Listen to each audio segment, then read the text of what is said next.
you don't have to do this every day. And there haven't really been many human studies that have looked at the effects of using this intermittently.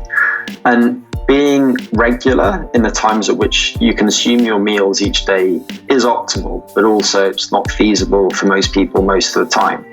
So with that said, there is some preclinical research or research using other animals, mice specifically, that has looked at what happens when you use time-restricted feeding, but only do so on 5 days each week. So this is akin to using time-restricted eating for a human from Monday to Friday, and then loosening up on the weekends, going out, seeing some friends in the evening, having a couple of beers, whatever it might be.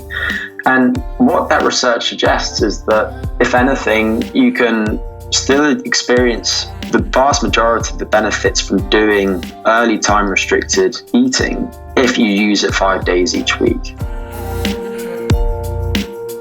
What is up, my friend, and welcome to the Legendary Life Podcast. I'm health expert Ted Rice, coach to entrepreneurs, executives, and other high-performing professionals. And what we do here at Legendary Life is break down science-based information on how to lose fat, prevent disease, and live a long, healthy, legendary life.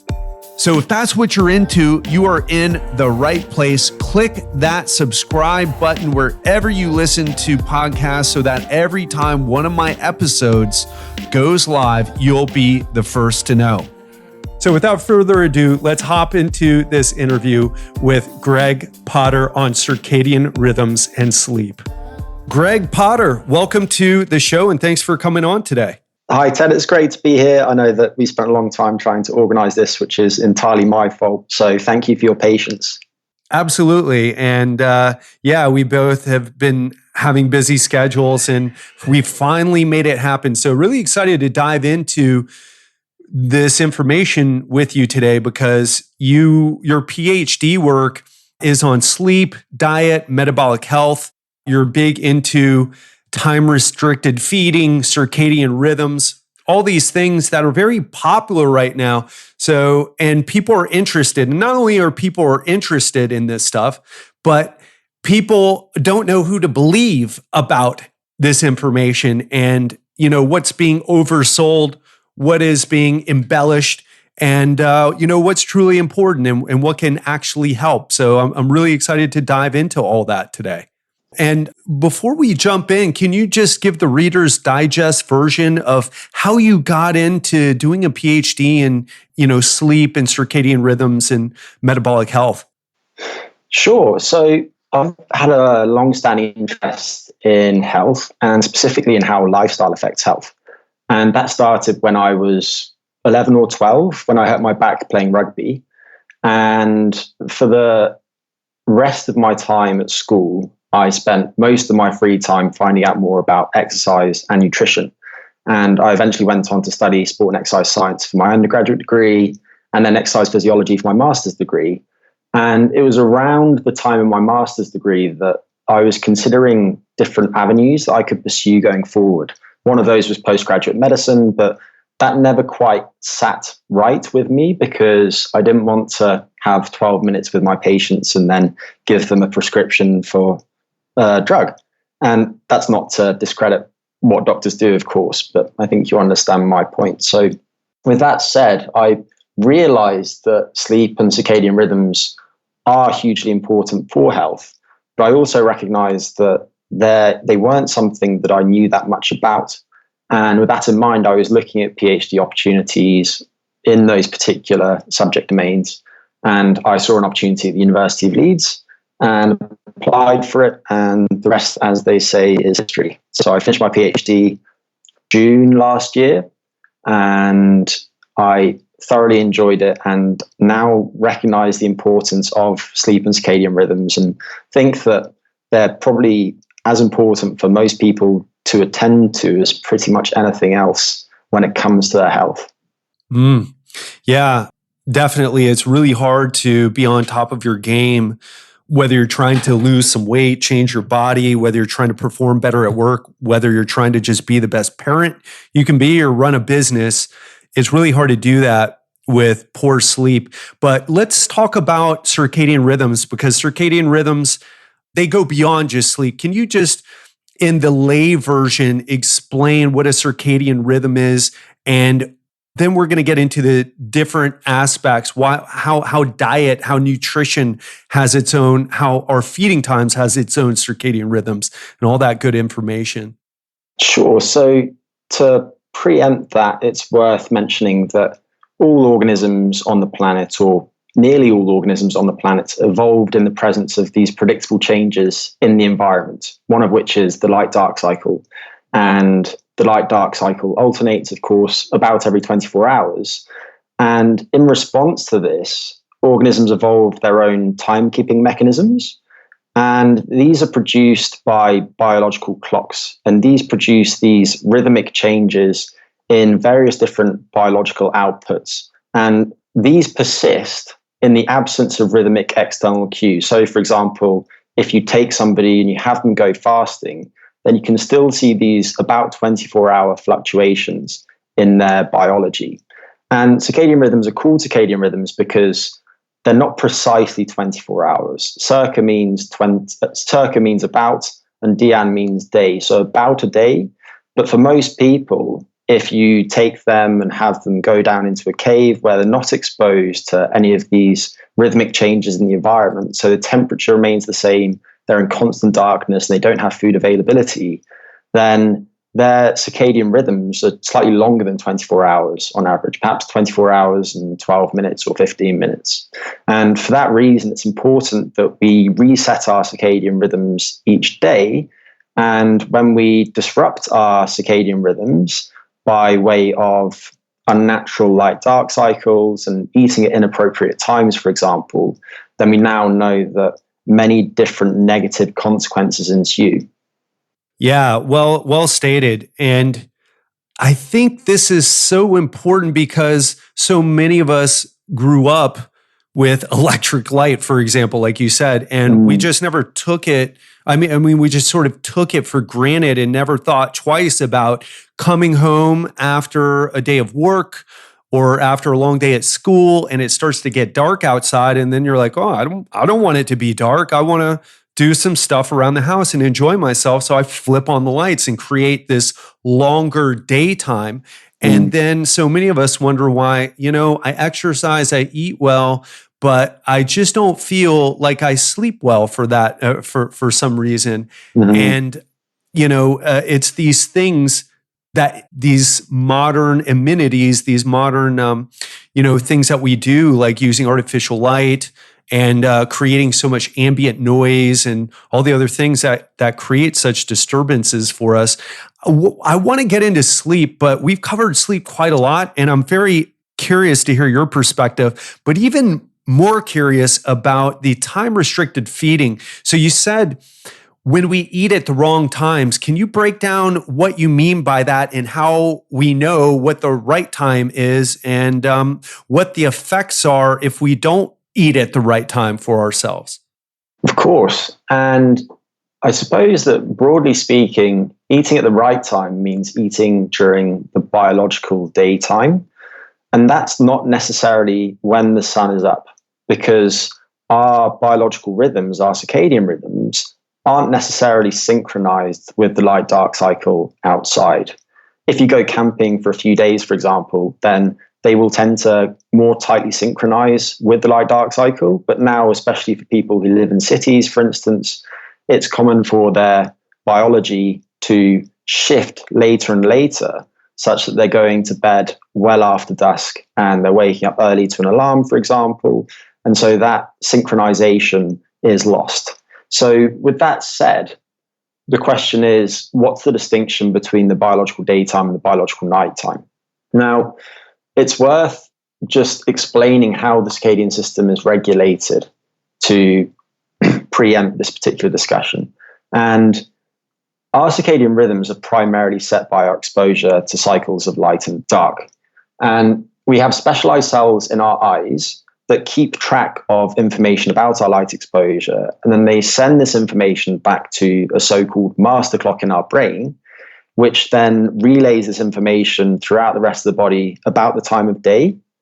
And when this daytime light exposure signal or light exposure signal was no longer coming into the eyes, the master clock in the brain sends that signal back to a structure called the pineal gland, which synthesizes a hormone called melatonin. So melatonin rises during darkness. And when melatonin is high, it's the biological nighttime. So that's the distinction between the biological daytime and biological nighttime. If melatonin is low, then it's the biological daytime. If it's high, it's the biological nighttime. Now, with that said, people then need to consider that when they eat within the biological daytime is important too.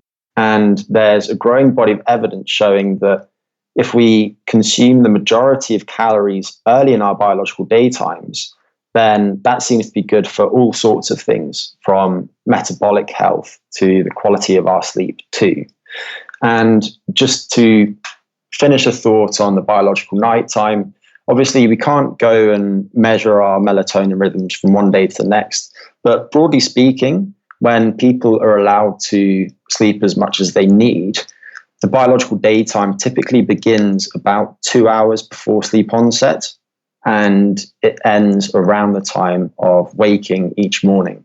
So that is probably an appropriate period for most people to consume their calories each day, from shortly after waking until up to about 2 hours before bedtime. And in recent years, more and more people have started to look at this concept that you mentioned, time-restricted feeding or time-restricted eating.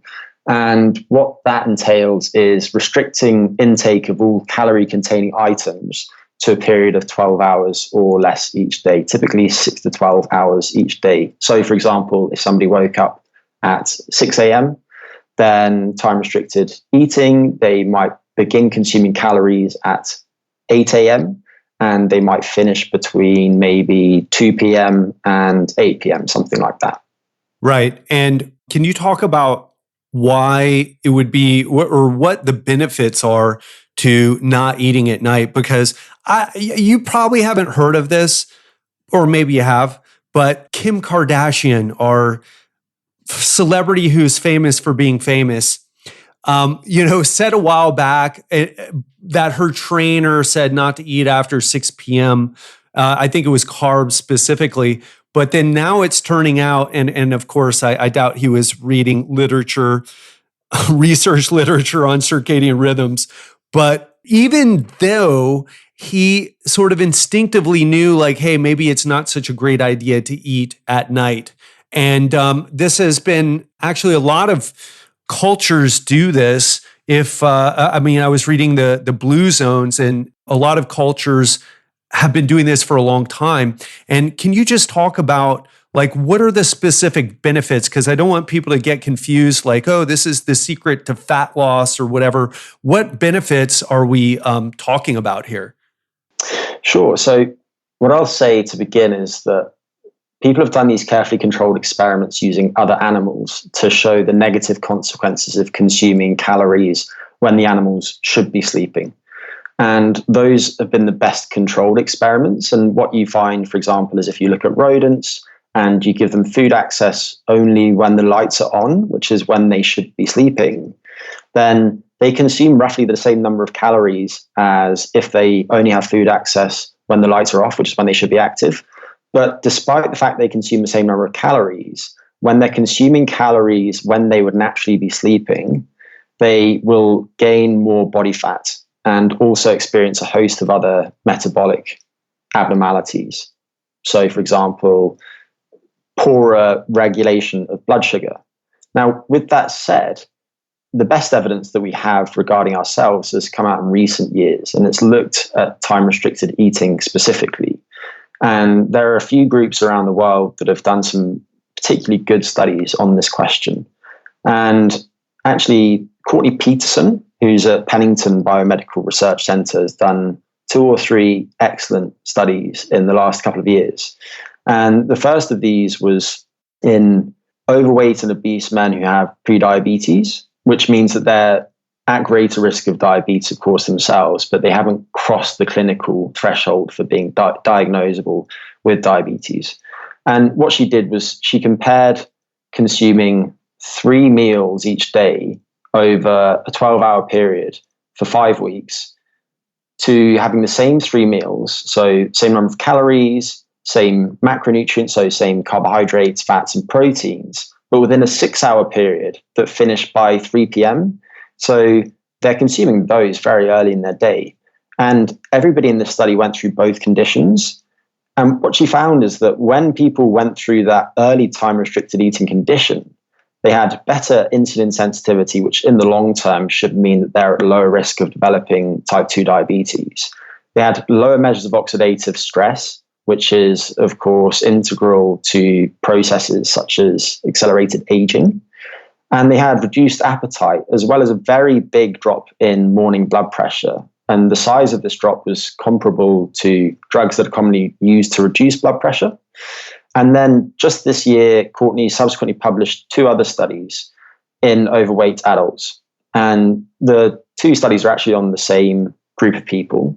But what she's found, in short, is that when people go through this early time restricted eating condition, they have lower blood sugar levels over 24 hours on average.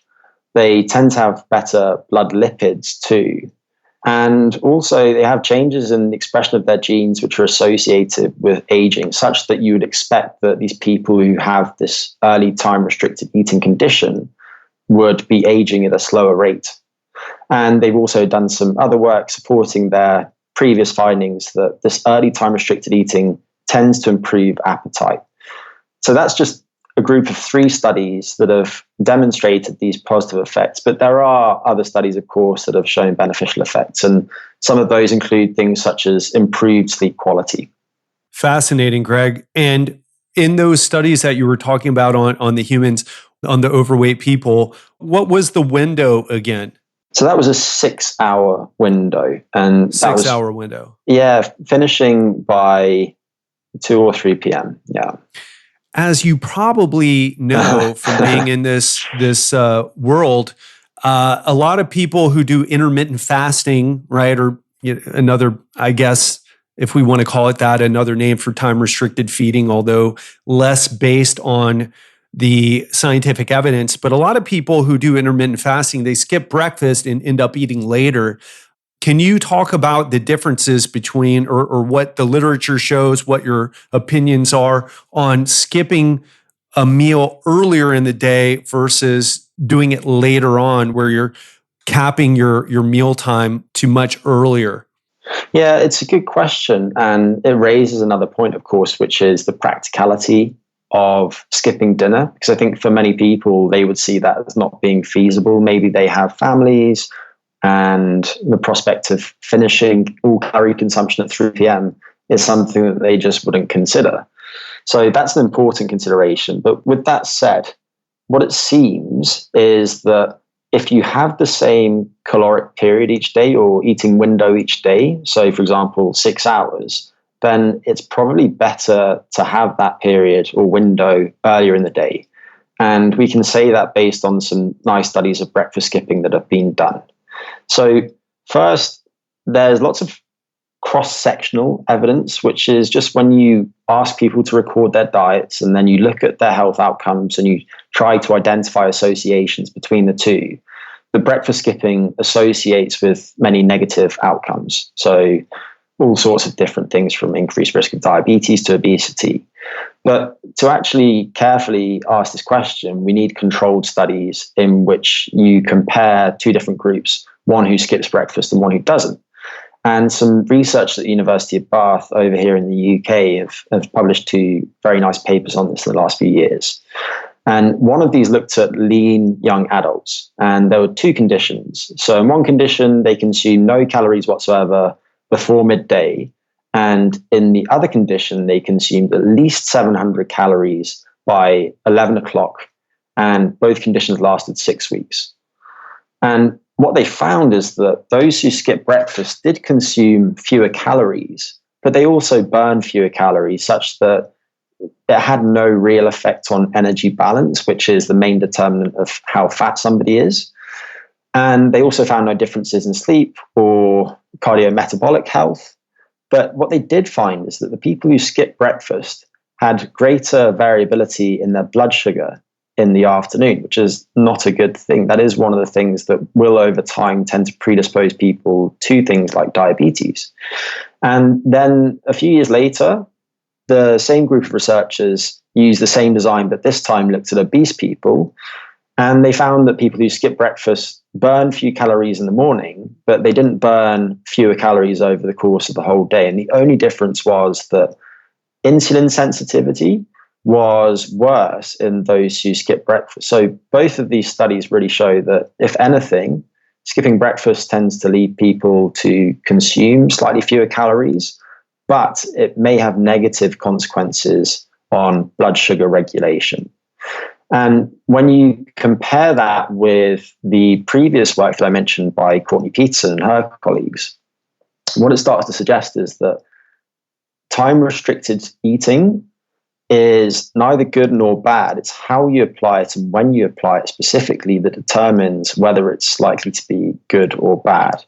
And just to circle back to something I mentioned earlier, which is the practicality of time-restricted eating. If you're somebody who thinks that it's not feasible to finish consuming all calories by 2 or 3 p.m. each day, then what you can do is you can just shift the majority of your calorie intake earlier in the day. And there have been some really nice studies that have shown that this is beneficial. So one of these was done about 6 years ago, and it was looking at weight loss in overweight and obese women. And they were split into two groups. In one group, half of them consumed half of their calories at breakfast. So that's the early group. And half of them consumed half their calories at dinner. So that's the late group. But otherwise, the diets were exactly the same. And they found that late eaters lost less than half of their body weight, less than half of the inches off their waists. And they also had smaller improvements in blood sugar and blood lipid regulation. So what all of this evidence seems to be converging on is that if you're going to use time-restricted eating, or if you're just going to make changes to how you distribute your calories each day, then you want to generally shift them earlier in your day if that's possible for you. And I think that is something that most people can accomplish.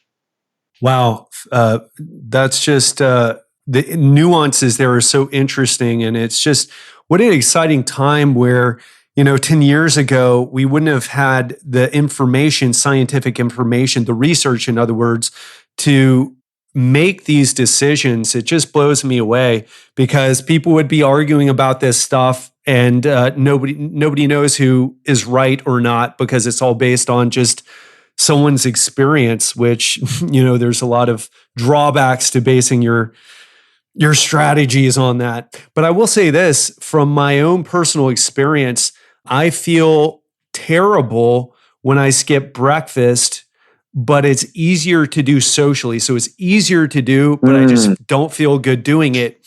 And then I feel that it's harder to skip dinner socially, but I feel fine if I do it, right? Like if I have my calories earlier in the day and I just coast for the rest of the night and not eat, I feel better, I sleep better, but it's just, that's the social time. And then now we know that spending time with people and, the social connections that we have help in lowering inflammation too. And it's no wonder that so many people who are trying to stay on top of this stuff get confused about but am I raising my inflammation through lack of social contact versus, you know what I mean? It just can get kind of confusing. Do you have any practical advice on doing this, on fitting it into someone's life who isn't a biohacker who shines infrared light on their genitals to boost testosterone levels, and someone who is a mom or a dad and works a 9-to-5 job or runs a business and has kids? What's the practical information there that you can share? Yeah, of course. So I think there are a couple of things that are very important for these people. So one is to recognize that you don't have to do this every day. And there haven't really been many human studies that have looked at the effects of using this intermittently. And being regular in the times at which you consume your meals each day is optimal, but also it's not feasible for most people most of the time. So with that said, there is some preclinical research or research using other animals, mice specifically, that has looked at what happens when you use time restricted feeding, but only do so on 5 days each week. So this is akin to using time restricted eating for a human from Monday to Friday, and then loosening up on the weekends, going out, seeing some friends in the evening, having a couple of beers, whatever it might be. And what that research suggests is that, if anything, you can still experience the vast majority of the benefits from doing early time restricted eating if you use it 5 days each week. So that's one point. Next point would be that if you do consume calories in the evening and you feel like you need to be that way for social reasons and you need to be that way all the time, then that's fine. But I would just consider trying to reapportion your calories such that more of them come earlier in the day. And that's contrary to how most people eat in the West. So if you look at Americans, for example, then they typically consume perhaps more than 30% of their calories after 6 p.m. each day. But if you can exercise some self-restraint and start to reduce your intake at those later meals, then you can still spend time with your loved ones, but you'll probably be doing yourself some metabolic favors by reducing the size of your late meals or late drinks or whatever it might be. So I'd say that's a consideration too. The next would be getting other people on board. So if, for example, you're a mother and you have a couple of kids and you have a husband and everyone's used to having dinner, then you can think about whether it's possible for you to try and influence the others to try this earlier pattern, and think about the barriers that might currently be stopping you from doing so. And there's been some nice research by a lady named Gabrielle Ertingen looking at what happens when people go through this active mental process of trying to identify barriers that stand in the way of them enacting the behaviors that they want to act. And when people go through that process, they tend to be about 30% better at actually sticking to those behaviors. So thinking about everything that stands in the way of you putting this to practice and then considering ways around that. So this really comes down to behavior change. And that's not a subject that I'm an expert in, of course, but I think that it's definitely worth people going out and finding out more about that subject. And I really think that's very productive because they can then take some of those concepts and apply it to any aspect of their life and any aspect of their health. So I'll just mention a couple of resources on the subject. One is a book called Atomic Habits by James Clear, which is a very practical resource on developing healthier habits, if that's what you would like. Another is Gabrielle Ertingen's work. And there are some other researchers such as Nir Eyal and BJ Fogg, whose work I would also look at. So I haven't really given you a very direct answer there, but I think those resources will be helpful. But it comes down to, first, being practical, trying to make the later meal smaller. Second, getting other people on board, if possible.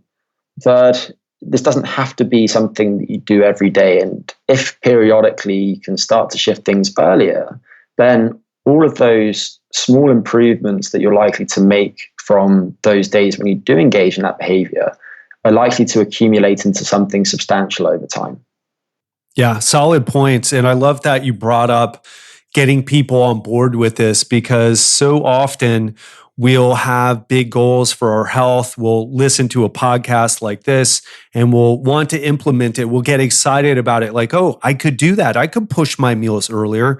And then once we get into the chaos that is, our home with the kids or the wife or the husband, and then having some friends over or some family over, and then all of a sudden you're not able to do it. But if you step up and communicate and have those conversations and getting people involved, and perhaps even sending this podcast or sending some of those resources that you mentioned, Greg, and getting people on board with this without being overly pushy, that's something that I work with on my coaching clients, because if their partner isn't on board and maybe even actively sabotages them, there's just the best program in the world can't overcome that.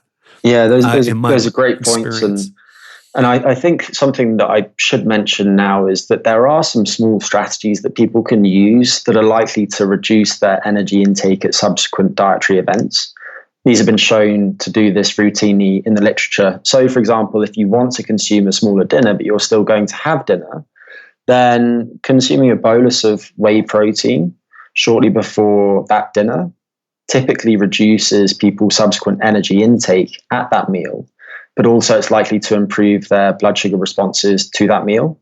Simple things such as chewing gum before meals, that sounds strange, tend to improve appetite regulation too. So that's another one. Another could be consuming a high fiber item. So people sometimes use this before going to buffets, for instance. If you have an apple and you consume that slowly, or if you have a significant volume of a fluid before a buffet, then that will tend to reduce your intake at that buffet. But in this instance, you wouldn't want to consume a large amount of water or sparkling water before dinner, because that's likely to lead to nocturia or an increased likelihood of you going to the loo at night in the middle of the sleep period. So you don't want that. But simple strategy like that, trying a bolus of whey protein, that might be something like 30 to 40 grams of whey protein and a piece of fruit before an occasion when you're likely to overeat late in the evening, is probably a useful strategy for many people. Awesome. I did not know there was research on the whey protein before eating a meal, but that's one of my secret strategies that I use personally and for clients. It just makes you less hungry. But that's so cool. And thank you for sharing the other ones. I didn't realize the gum was effective. So if you're listening right now, Greg just gave you some great pointers on how you can take control of your appetite, which is the biggest issue that you're facing if you're trying to reduce your body fat, reduce your weight. It has to do with managing your energy balance, how much you eat, specifically the amount of calories you eat. And by having, following what Greg just shared, that's just pure gold right there. I can't wait to share that with some of my coaching clients. Greg, let's change gears a little bit. I'm very curious. Actually, I want to ask you this. You have an Oura ring, I take it. I don't. You don't? Oh, wow. Okay, no, interesting. I'm one of the three people that does not. Okay, interesting. Yeah, has a PhD in sleep and circadian rhythms, doesn't own an Oura ring. Very interesting. Well, I just wanted to bring this up to you. It's so interesting that now we can do experiments on ourselves, and, the N equals 1, there's probably, in my humble opinion, there's no more important research that you can do than paying attention to the data that you get from how you're reacting to your lifestyle, to your choices.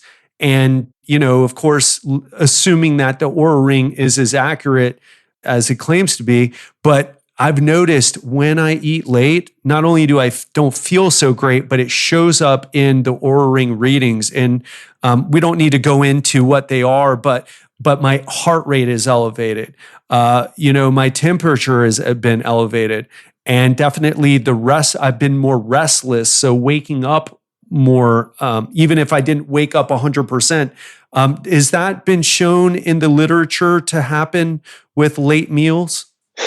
Yeah, and I actually want to also pick up on something that you mentioned earlier. So first, I think you're probably referring to your recovery score, and you might also be referring to your pulse rate variability. People speak about heart rate variability, but the Oura measures the volume at the finger, so it's looking at pulse rate variability. But with that said, there's some work that's come out last year which shows that if people consume more of their calories at dinner relative to earlier in the day, then their overnight heart rate variability tends to be lower. And that would also tend to associate with more disrupted sleep. So that makes perfect sense to me. And the thing that I wanted to pick up on that you mentioned earlier was how people respond to the data that these devices are giving.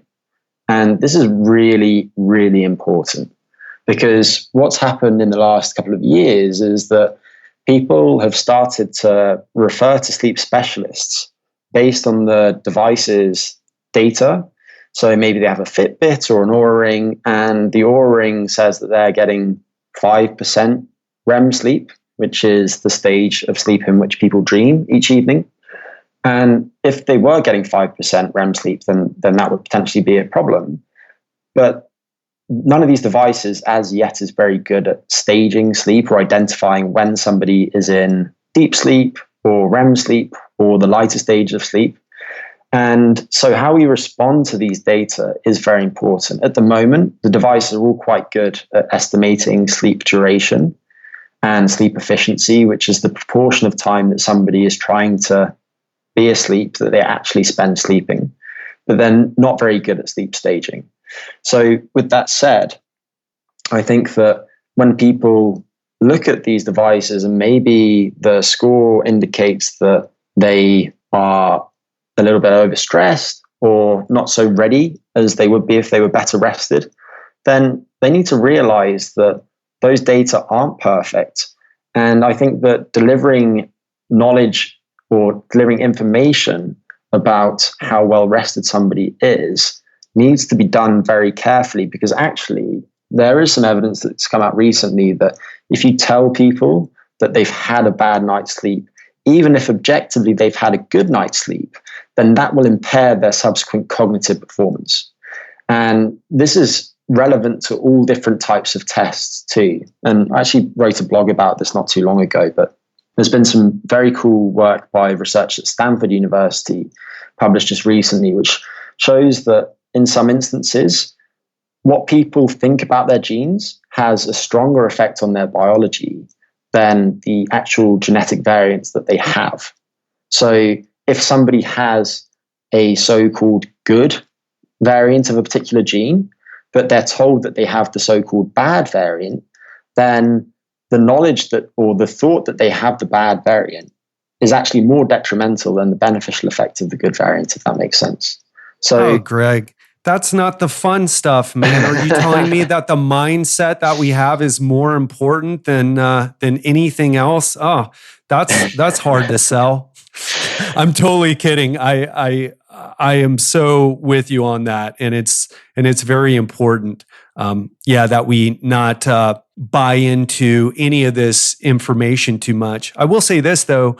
I had a client who had a very high resting heart rate at night, and no matter what strategies, I have a lot of very effective strategies for lowering resting heart rate. These cardiovascular progressions, these cardiorespiratory training progressions that I use, and it just wasn't coming down.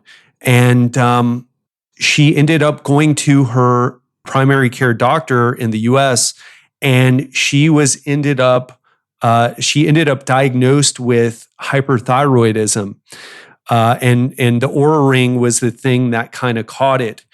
So I wanted to share that because the sleep stages, like you meant, the Oura Ring's not measuring your brain waves, and that's what a polysomnograph does.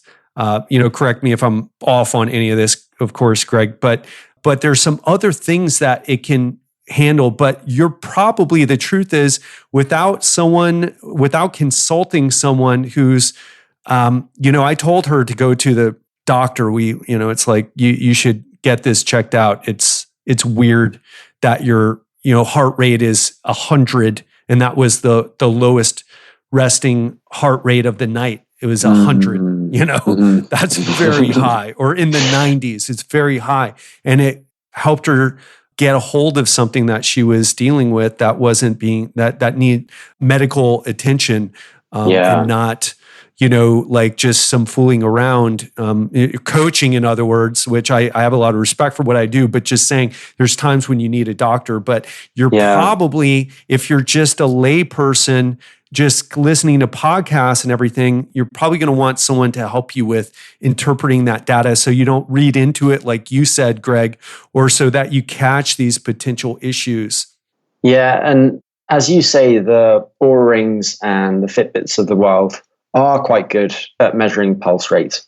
And there aren't so many data about how good they are at measuring pulse rate variability.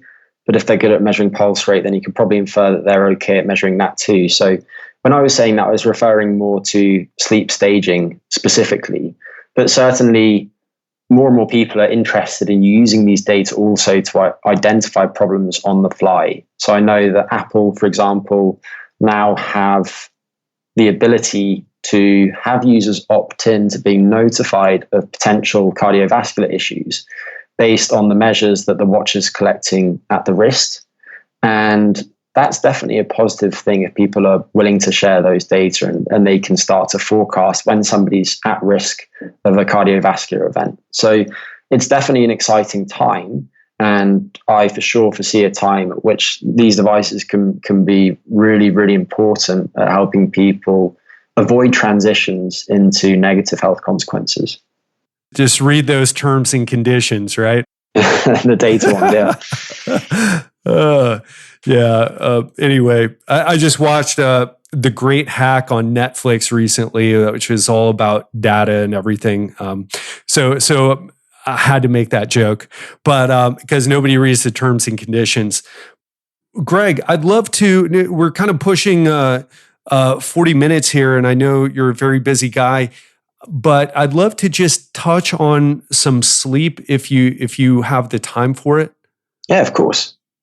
So we've covered sleep extensively on this show, and I'd love for you, however, if you could, what can a person do who is doing everything right? Let's say they're going to bed at more or less the same time. Let's say, they're doing their best to black out their bedroom. They're wearing their blue blocking glasses a couple hours before bed. Let's say they're cooling their bedroom. Let's say their mattress is comfortable. Let's say they're even eating earlier in the day, but let's say they still have some issues. Maybe they're wearing an Oura Ring or a Fitbit, or maybe they just wake up feeling like crap, and they have a hard time getting good sleep, even though they're following so many of these basic hygiene points that, just kind of everyone knows now. Obviously, this is a hard question to ask you because it's very general, but could you help unpack that a little bit and maybe direct, give someone some advice on maybe something that they're missing, something that could help? Yeah. So for those people who seem to be doing everything right, but they're still having difficulty sleeping, that's really raising a red flag that they might have a sleep disorder. And sometimes it is those very people who are actively trying hard to do everything right that have the most difficulty sleeping. And a lot of that relates to their cognitions about sleep. So the first port of call for these people really is going to see a sleep medicine specialist and trying to identify what the source of their sleep issues might be. So the description that you gave there, the most likely issue would be insomnia, but it could be a variety of different things too. And we now know that there are more than 100 different sleep-wake rhythm disorders, of which insomnia is just one. There are also things like obstructive sleep apnea, which is quite common.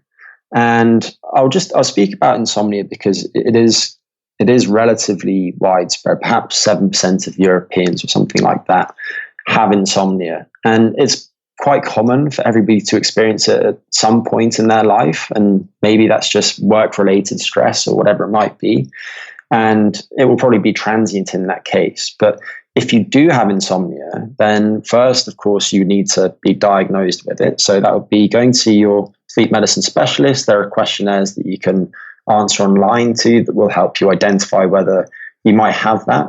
But the common symptoms of it are things like difficulty falling asleep, difficulty staying asleep, waking up too early, just not feeling refreshed after sleeping, generally feeling fatigued, having difficulty concentrating. So maybe you're rereading the same line of text again and again, having mood and behavioral problems, all these different things.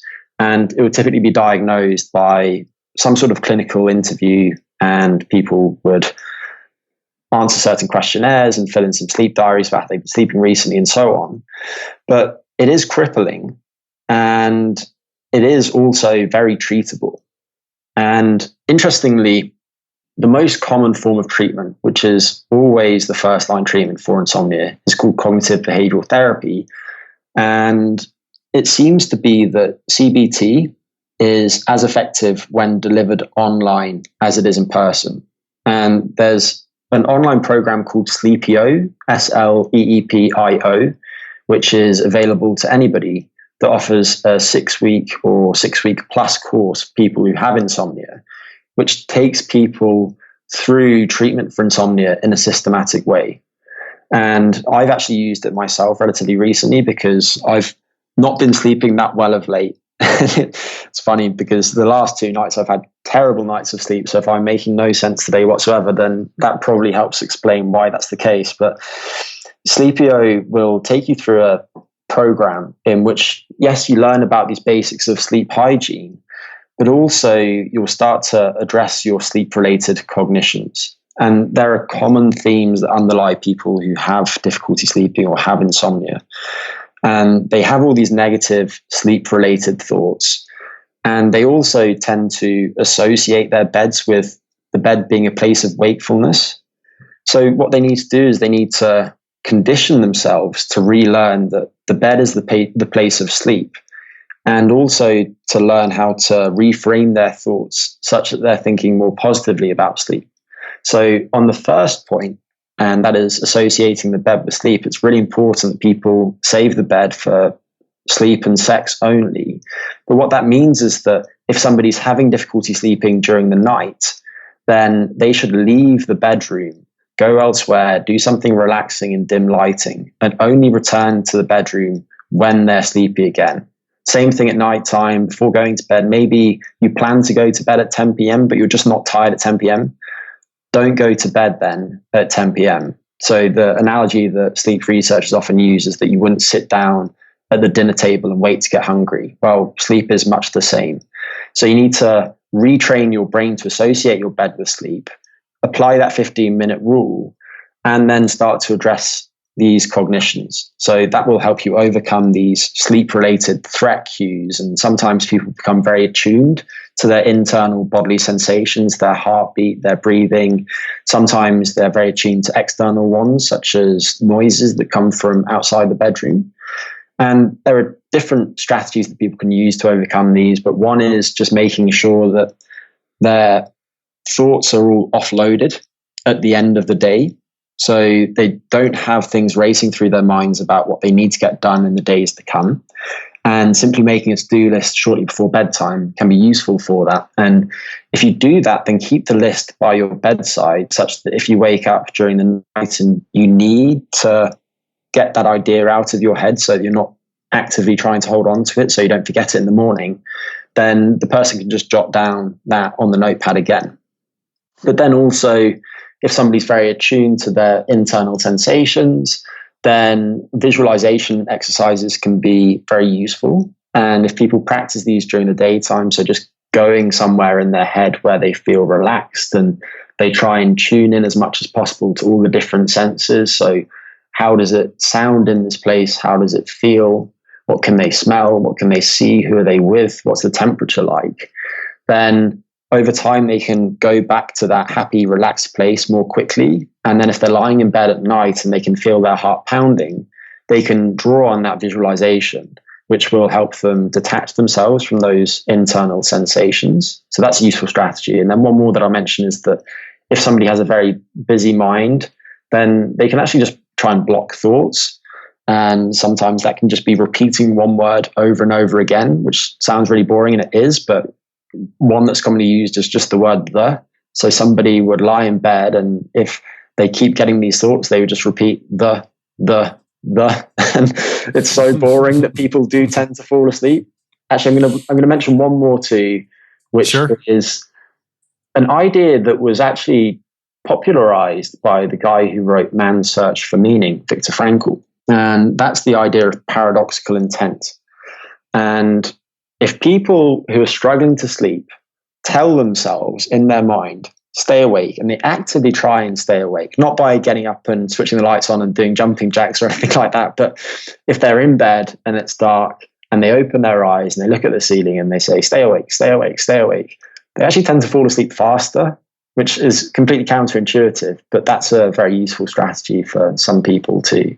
So broadly speaking, go and see a sleep medicine specialist. There's a chance that it might be something that's not sleep related. So in the case of your client, for example, she had hypothyroidism. Sometimes with sleep issues, somebody might have something like PTSD, which hasn't been addressed. And that might be the source of their sleep problems. But if those are ruled out and the person is identified with something like insomnia, they can then go to one of these online programs, which are very effective. And hopefully they find that advice helpful.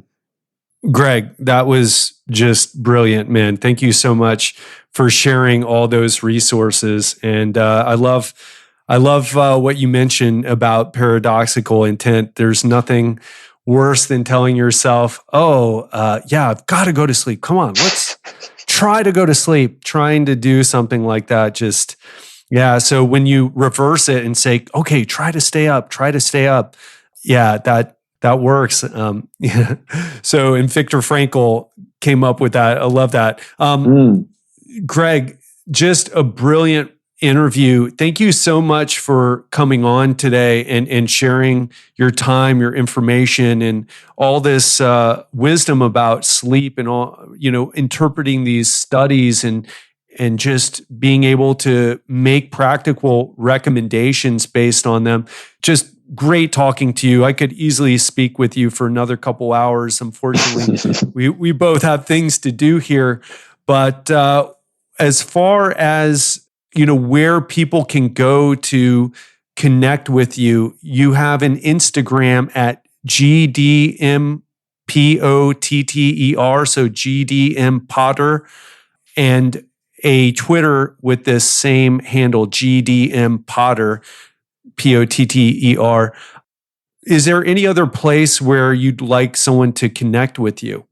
Yeah, so they can find me there. I'm actually going through a phase at the moment, a so-called digital declutter based on Cal Newport's work. So I'm not using any social media right now, but by the time this is out, I might be back on there. I'm not a massive user of it though, as it is, but if people do reach out to me via those channels, then I will eventually get back to them for sure. But otherwise, I'm on LinkedIn. You can find my academic research on ResearchGate, but actually more practically, if people have found this useful, then I would direct them to humanos.me. And I've contributed many blogs to that site, and I've hosted their podcast a few times. And there's just lots and lots of useful content on sleep and other lifestyle behaviors too, which hopefully people will benefit from. So I would always say go and check out humanos.me as well. And Ted, I know that you've spoken with Dan Pardee, who's the CEO there before, and Dan's a great guy. So definitely go ahead and look more into that too. Yeah, and we've even put together a code for people to get access to all the information. There's tons of free information on there, but the information, the courses and everything. So if they use the code Legendary Life, all lowercase, they can get access to everything for just $1 for the first month. Is that correct? I think that's correct, yeah. Okay. Well, so go to humanos.me and give that code a try. And if it doesn't work, you just email me. I'll handle everything. Greg, I know that you've you've done some work for them, but you've got a cool new startup that you're a part of.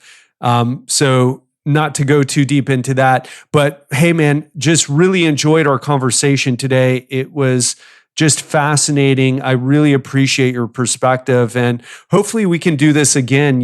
Hopefully you won't be too busy with the startup and you'll be able to hop back on and share some circadian rhythm wisdom with us once more. Yeah, I'd love to. I've really enjoyed speaking with you, Ted. That's it for now. Speak to you soon.